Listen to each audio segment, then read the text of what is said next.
আজকে আমরা এই ভিডিওতে Mohun Bagan versus Mumbai city FC match নিয়ে আলোচনা করব, যেই ম্যাচে কিন্তু মুম্বাই সিটি এফসি মোহনবাগানকে 1-0 গোলে পরাজিত করেছে এবং তার সাথে সাথে লিগ তালিকার প্রথম স্থান কিন্তু মোহনবাগান হারালো। তো এই ম্যাচটাকে নিয়ে ডিটেলসে আমরা আলোচনা করব, দেখব এই ম্যাচের স্পেশাল পয়েন্ট কোনগুলো ছিল বা স্পেশাল মুহূর্ত কোনগুলো ছিল।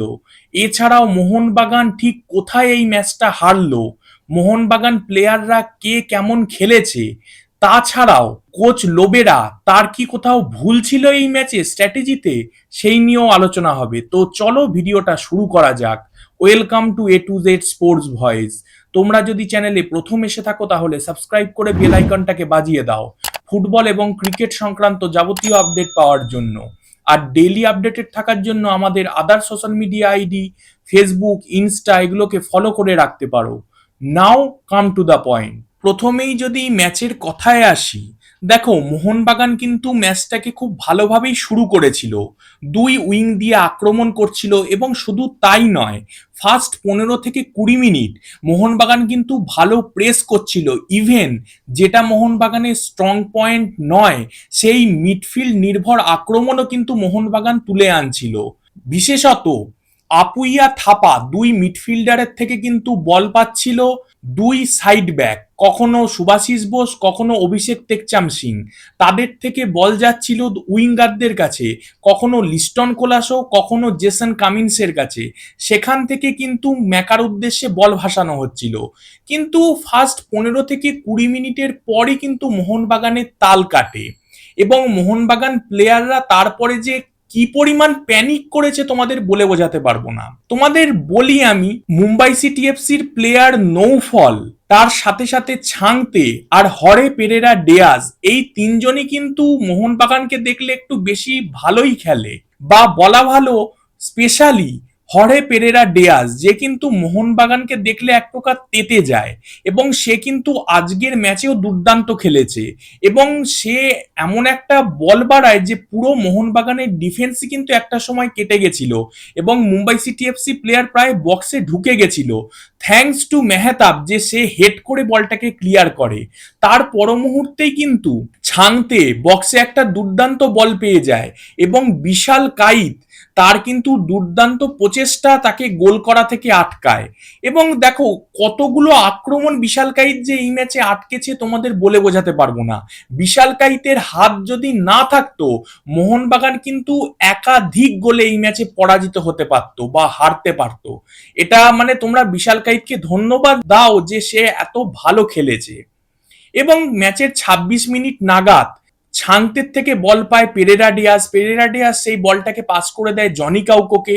ইভেন এই জনি কাউকো সে কিন্তু একটা দুর্দান্ত পাস বাড়িয়ে দেয় নৌফলকে এবং নৌফল সে কিন্তু তার ডান পায়ে দুর্দান্ত একটা বল সেকেন্ড পোস্টে রেখে দেয় এবং বিশাল কাইতের হাত থেকে সেটা যথেষ্ট দূরে ছিল, বিশাল কাইতের কিছু এক প্রকার করারই ছিল না, যাকে বলা যায় মানে তার কোনোভাবেই দোষ দেওয়া যায় না। এবং এই গোলটার ক্ষেত্রে সব থেকে বেশি দোষ যদি দুটো প্লেয়ারের রয়েছে, এই দুটো প্লেয়ারের মধ্যে একজন হলেন অভিষেক টেকচাম সিং, যে কিন্তু জনি কাউকোর দিকটা দেখেনি এবং নৌফলকেও মার্ক করেননি।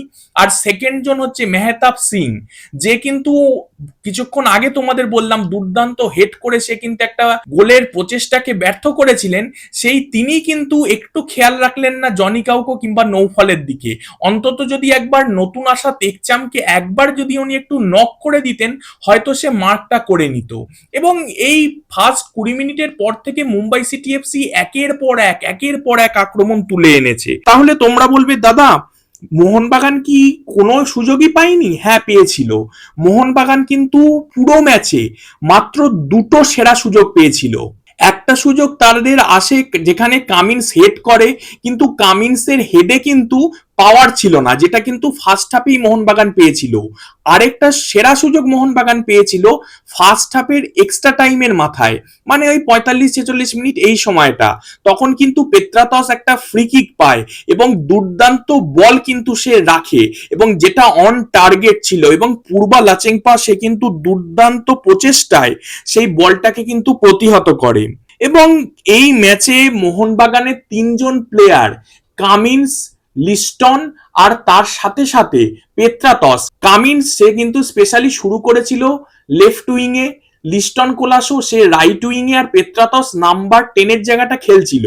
কিন্তু পজিশন ঠিক থাকার পরও তারা কিন্তু নিজেদের মধ্যে সাফল করছিল, যাতে কিন্তু তাদের মার্ক করা কঠিন হয়ে যায়। কখনো কামিন্স চলে যাচ্ছিল রাইট উইং এ, লিস্টন চলে আসছিল তার আগের খেলা লেফট উইং এ, পেত্রাতস নাম্বার 10 থাকছিল, আবার কখনো পেত্রাতস উইং এর দিকে সরছিল, কামিন্স ভেতরে ঢুকে আসছিল। এরকম কিন্তু চেষ্টা মোহনবাগান 15 থেকে 20 মিনিটে করেছে, এবং চেষ্টার পর চেষ্টা করেছে, প্রেস করেছে, সবই মোহনবাগান ফার্স্ট হাফের 15 থেকে 20 মিনিটে করেছে। কিন্তু তারপর যে মোহনবাগানের শোল্ডার ডাউনটা শুরু হলো, টিল 90 মিনিটস, বলা ভালো 90 মিনিট প্লাস এক্সট্রা 8 মিনিট, পুরোটা কিন্তু মোহনবাগান শোল্ডার ডাউন করেছিল এবং ভালো খেলেনি মোহনবাগান। এবং মোহনবাগান যখন 1-0 গোলে পিছিয়ে হাফ টাইমে যায়, তারপরে যখন সেকেন্ড হাফের খেলা শুরু হয়, তখন আমরা দেখতে পাই মোহনবাগান কোচ লোবেরা তিনি কিন্তু কামিন্স আর থাপা দুজনকে তুলে নেন, এবং তুলে কামিন্সের জায়গায় নামান রবসন রবিনোকে, আর থাপার জায়গায় নামান দীপক টাংরিকে। এই দুটো চেঞ্জ দেখেই তোমরা বুঝতে পারছো টাংরি তাকে কেন নামানো হলো না। ম্যাচে এত আক্রমণ হচ্ছে যে সেটাকে আটকানো যাচ্ছে না। এমন একজন প্লেয়ার মিডফিল্ডে দরকার ছিল যে কিন্তু ট্যাকেল করতে পারে, যে কিন্তু হরে পেরেরা, ডেয়াজ, নৌফল বা ছান্তের মতন প্লেয়ারদেরকে বলতে পারে যে আমি মিডফিল্ডে আছি, তোমরা বল নিয়ে ঢুকতে যেও না। এবং থাপার কথা আমি কিন্তু বারবার, যারা আমায় ফলো করো, আমি বলেছি থাপার সব ভালো, কিন্তু থাপার একটা বাজে গুণ হচ্ছে সে উঠলে নামতে পারে না, এই সমস্যা থাপার রয়েছে। এবং আজকের ম্যাচেও কিন্তু এই সমস্যা থাপার হচ্ছিল, এবং আপুইয়া, লিস্টন এদের উপর অসংখ্য কিন্তু ফাউল হয়েছে। রেফারি কি করে যে এগুলোকে এড়িয়ে গেল মানে আমি জানি না। আগের ম্যাচও মোহনবাগানের সাথে এটা হয়েছে, এই ম্যাচেও হলো। এবং কলকাতার দলগুলো মোহনবাগান, ইস্টবেঙ্গল, মোহামেডান এদের সাথে কিন্তু প্রতি ম্যাচে এই জিনিসটা হয়, রেফারিরা এই ধরনের ডিসিশন দেন, কিন্তু সেগুলো নিয়ে আমরা প্রতিবাদ করি, তাদের ফ্যানেরা প্রতিবাদ করে, তাদের অফিসিয়ালরা প্রতিবাদ করে, কিন্তু এআইএফএফ অফিসিয়াল যারা রয়েছেন, যারা রেফারি রয়েছেন, যারা কিন্তু এগুলোকে রেগুলেট করেন, যারা কিন্তু অ্যাডমিনিস্ট্রেটিভ জায়গায় বসে রয়েছেন, তারা কিন্তু এটাকে শোধরাবার একটু মাত্র মানে বিন্দু মাত্র চেষ্টা করেন না। তাদের কাছে হয়তো এই চেষ্টাটাই হয়তো বিশাল, তারা যেটুকু করছেন ভারতীয় ফুটবলের জন্য তাদের মনে হয় হয়তো মোর দ্যান এনাফ করে ফেলেছেন। এবং সেকেন্ড হাফের কথা যেলাম বললাম যে কোচ লোবেরা তিনি কিন্তু দুটো চেঞ্জ করেই শুরু করেছিলেন, এবং মোহনবাগান চেষ্টা করে গেছে, চেষ্টার পর চেষ্টা করে গেছে, কিন্তু কোনো লাভ হয়নি। মানে লাভের মতন কাজ কিন্তু মোহনবাগান প্লেয়াররা করতে পারেনি। লিস্টন কোলাসোর কথায় যদি আসি, ভাই লিস্টন কোলাসো ভালো প্লেয়ার, আমি চিরদিনই বলে এসেছি, কিন্তু তার একটা মূল সমস্যা কি বলতো, ড্রিবলিং করবে, সবকিছু করবে, কিন্তু বক্সে ঢোকার পর ও পুরো আউট হয়ে যায়, যাকে সোজা বাংলা ভাষায় বলে আউট হয়ে যাওয়া। বক্সে ঢোকার পর ও একটা জিনিসই জানে, ও একটা আড়াআড়ি পাস বাড়িয়ে দেবে, এই জিনিসটা ছাড়া ওর কিন্তু মাথায় আর কিচ্ছু চলে না। এবং ব্যাক মাইনাস বলেও যে একটা জিনিস হয়, বা স্ট্রাইকার কি খোঁজা বলেও যে একটা জিনিস হয়, একটা কম্বিনেশন প্লে বলেও জিনিস হয়, বলটাকে কোনো কোনো সময় পায়ে হোল্ড করেও রাখতে হয় যাতে ট্যাকেল করে পেনাল্টি পাওয়া যায়, সেই জিনিসটা ওর মধ্যে কখনোই মানে আগেও ছিল না, বর্তমানেও নেই। কোচের পর কোচ বদলায়, কিন্তু লিস্টনেই কিন্তু রয়ে যায়, লিস্টন কিন্তু বদলায় না। এবং যেমনটা বলছি, এই ম্যাচে কিন্তু ইন্টেন্সিটি আপুইয়া একটু বলতে পারো, অ্যালবার্ট রড্রিগেজ একটু ভালো খেলেছে তার কথা বলতে পারো, টেকচাম সিং একটা দুটো ভুল বাদে, হ্যাঁ গভীর ভুল করেছে, যে ভুলটা করেছে টেকচাম সিং আর মেহতাব মানে খুব বাজে ধরনের ভুল করেছে, কিন্তু তবু আমি বলবো টেকচাম সিং ভালো খেলেছে। আর মেহতাব তো বললাম ফার্স্ট হাফে একটা দুর্দান্ত হেডকে বাঁচিয়েছে, হেড দিয়ে বাঁচিয়েছে আর কি বলা ভালো, দুর্দান্ত খেলেছে মোটামুটি সে। তো বাকি প্লেয়ারদের কথা এলে দেখো, রবসন রবিনোর কথা যদি বলি, সে এখনো আনফিট, আমার দেখে পরিষ্কার তাকে মনে হয়েছে সে আনফিট রয়েছে, এবং তাকে নামানোর থেকে আমার মনে হয় হয়তো টম এলড্রেডকে স্ট্রাইকার করে দিলে সে হয়তো ভালো খেলে দিত। এবং যেটা আমি প্রতি ম্যাচে বলি, এই ম্যাচেও সেটা বলছি, Petratos is not a number 10, he is a withdrawal forward or false 9। এবং এই জিনিসটা কিন্তু যখনই কোনো টাফ ম্যাচ পড়ে, against Mumbai city FC, against Bengaluru, Petratos কিন্তু মুছে যায়। তোমরা বলবে দাদা ও তো অনেক এফোর্ট দিয়েছে, চেষ্টা করেছে, একই প্লেয়ার, একটা প্লেয়ার এত চেষ্টা করছে, সে বল হোল্ড করছে, বক্সে ঢুকছে, ডিফেন্স করতে নামছে। দেখো ভাই সবই করছে কিন্তু কাজের কাজটা ওই পজিশনে হচ্ছে না, যেটা দরকার সেটা হচ্ছে না। বাকি আদার সবকিছু করে নিক, যেটা প্রয়োজন সেটা হচ্ছে না। ওর জায়গায় একটা নাম্বার 10 দরকার, আর যদি নাম্বার 10 ম্যানেজমেন্ট না আনতে পারে অন্তত একটা নাম্বার 8 এনে দিক, এই সিজনেই প্রয়োজনে আনুক, এটা প্রয়োজন, না হলে কিন্তু রেজাল্ট বাজে হয়ে যেতে পারে। এবং যে রানটা ইস্ট বেঙ্গলের হট করে বন্ধ হয়ে গেল, মোহনবাগানের ক্ষেত্রে ওই হোঁচট খাওয়াটা কিন্তু খুব ডেঞ্জার হয়ে যেতে পারে। এবং আমরা চাই যাতে কলকাতার দলগুলো ভালো করে, তারা আরো ভালো খেলে। ইভেন আরেকটা বিষয়ে আমার প্রশ্ন থাকবে, সেই জিনিসটা হচ্ছে ভালপুইয়া, সে কিন্তু আগের ম্যাচ এগেনস্ট ইন্টারকাশিতে রেড কার্ড দেখেছিল, এবং কি করে তার রেড কার্ডটা আমি শুনলাম বা দেখলাম নানান সোশ্যাল মিডিয়ায় যে এআইএফএফ ডিসিপ্লিনারি কমিটি বা কেউ একটা এআইএফএফ লেভেলেরই তারা নাকি তুলে দিয়েছে। তো এই জিনিসটা কি করে তারা তোলে, এই নিয়ে আমার প্রশ্ন থাকবে। একটা রেড কার্ড যেটা পেটকেভিসিয়াসের সাথে ঝামেলায় সে পেয়েছিল এবং রেফারিকে সে যাচ্ছে তাই বলেছিল, আমরা টিভিতে প্রত্যেকে দেখেছি, তারপরেও কি করে তার রেড কার্ডটা উঠে যায়। এটা যখন কলকাতার টিমেরা হবে, যখন মোহনবাগান হবে, ইস্ট বেঙ্গল হবে, মোহামেডান হবে, তখন তাদের ক্ষেত্রেও আমরা এই জিনিসটা, এই সুবিধা দেওয়াটা দেখতে পাবো। তো আমার তো মনে হয় কলকাতার টিমের প্রতি এদের অ্যালার্জি আছে। আমরা কলকাতার টিমের এই ধরনের ঘটনা ঘটলে তাদের রেড কার্ডটা বরঞ্চ 4-5 ম্যাচের জন্য বাড়িয়ে দেওয়া হবে, যেমনটা লিস্টন কোলাসোর জন্য করা হয়েছিল। তোমরা মনে করো, তোমাদের মনে থাকবে আশা করি। এছাড়াও দেখো ম্যাচটার কথায় যদি আসি, বাকি সব থেকে ভালো কিন্তু খেলেছে আমার মতে বিশাল কাইত। এবং বিশাল কাইত না থাকলে আজকে যেমনটা আমি বলেছি তোমাদের রেজাল্ট কিন্তু আরো বাজে হতে পারত। তার সাথে সাথে আরেকজনের কথা বলবো, সে হচ্ছে অ্যালবার্টো রড্রিগেজ। সে কিন্তু গোল করার চেষ্টা করেছে, নিজের মতো ডিফেন্স করেছে, এবং সে কতটা এই সিস্টেমের জন্য জরুরি তোমাদের বলি। একটা এরকম সিচুয়েশন ছিল, নৌফল সম্ভবত বল নিয়ে বেরিয়ে গেছিল, এবং অ্যালবার্টো দেখলাম অনেক পেছনে থেকে কিভাবে তার রিকভারি স্পিডটা বাড়ালো ভাই, এবং গিয়ে বলটাকে কিন্তু গোলকিপারকে দিয়ে দিল, মানে বিশালকে দিয়ে দিল। অসাধারণ অসাধারণ, প্লেয়ারটা কিন্তু খুব ইম্পর্টেন্ট, এবং এই হাইলাইন ডিফেন্স খেলতে গেলে মোহনবাগানের কিন্তু এরাম প্লেয়ারই দরকার। সে কিন্তু মোহনবাগানের জন্য মানে কর্নারস্টোন, সে সেরা প্লেয়ার মোহনবাগানের এক প্রকার বলতে পারি, অন্তত ডিফেন্সে তো বটেই। আর আরো একটা আমি স্পেশাল জিনিস লক্ষ্য করেছি তোমাদের, যেমনটা আমি বলেও ছিলাম ম্যাচ প্রিভিউতে, যে জনি কাউকো প্লেয়ারটা কিন্তু মিডফিল্ড থেকে আর আগের মতো খেলা তৈরি করতে পারছে না, বা তার কিন্তু সেই স্পিড নেই, সে ওঠানামা করে খেলতে পারছে না, গরমের জন্য হোক কিংবা বয়সের কারণে, সব ঠিক আছে, কিন্তু সে মাঝে মধ্যে প্রি অ্যাসিস্ট করে দিচ্ছে। তোমরা ভালো করে যারা আমাকে ফলো করো তোমরা জানো বা দেখেছো আমি এই কথাটা বলেছি, এবং আজকের ম্যাচেও কিন্তু এটা সত্যি হলো। জনি কাউকো পুরো ম্যাচে কিন্তু সেরকম ভাবে দাগ কাটেনি, কিন্তু একটা দুটো সিচুয়েশনে, ভাইটাল পজিশনে এমন দাগটা কেটে গেল, কি বলবো, মানে সেটাই কিন্তু গোল এনে দিল মুম্বাই সিটি এফসি কে।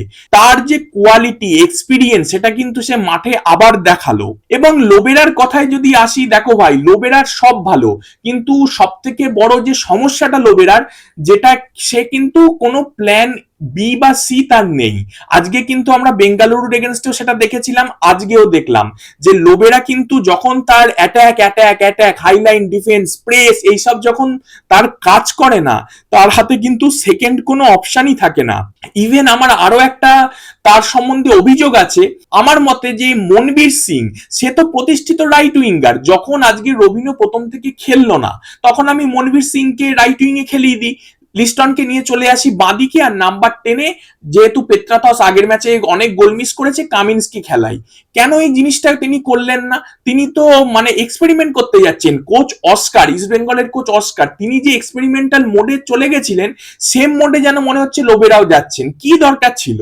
আজকে কামিন্সকে তোমরা বলবে যে দাদা কামিন্স তো ভালো খেলেনি, ওকে নাম্বার 10-এ খেলালেই বা কি ভালো হতো। দেখো আমার মতে কামিন্স পেত্রাথসের থেকে অনেক ভালো নাম্বার 10-এর পজিশনে খেলতে পারে, এবং তাকে হয়তো কোনো কোনো সিচুয়েশনে ম্যাচের এমন হয়েছে যে সে নাম্বার 10 পজিশনে হয়েছে, এসছে আর কি, কিন্তু সে কিন্তু রেগুলার টিল 40-45 মিনিট এই নাম্বার 10 পজিশনে খেলেনি, এবং আমি চাই তাকে কিন্তু কোচ ইউজ করুক এই পজিশনে, দরকার হলে মানে তাকে কিন্তু পেত্রাথসের আগে ইউজ করা হোক, এবং সেটা কিন্তু এফেক্টিভ হবে। তোমরা জামশেদপুরের এগেনস্টে তার ফ্রি কিক বলো, আগের পুরো সিজনটা কিন্তু মলিনা কামিন্সকে কিন্তু এই নাম্বার 10 এর পজিশনে খেলিয়ে দিয়েছিলেন এবং তার কিন্তু ফলও কোচ মলিনা এনে দিয়েছেন। এবং দেখো, কোচ মলিনার অনেক দোষ থাকতে পারে, তারও একটা বড় জিনিস কি বলতো, তিনি ভুল থেকে শিক্ষা নিতেন, যেটা হয়তো লোবেরার মতো কোচ, জুয়ানের মতো কোচেরা কিন্তু নিতে জানে না। আর তার ফলে কিন্তু তাদের কোনো প্ল্যান বি, প্ল্যান সি থাকে না। এবং আমার যা মনে হয়, একটা নাম্বার 8 বা নাম্বার 10 খুব দরকার।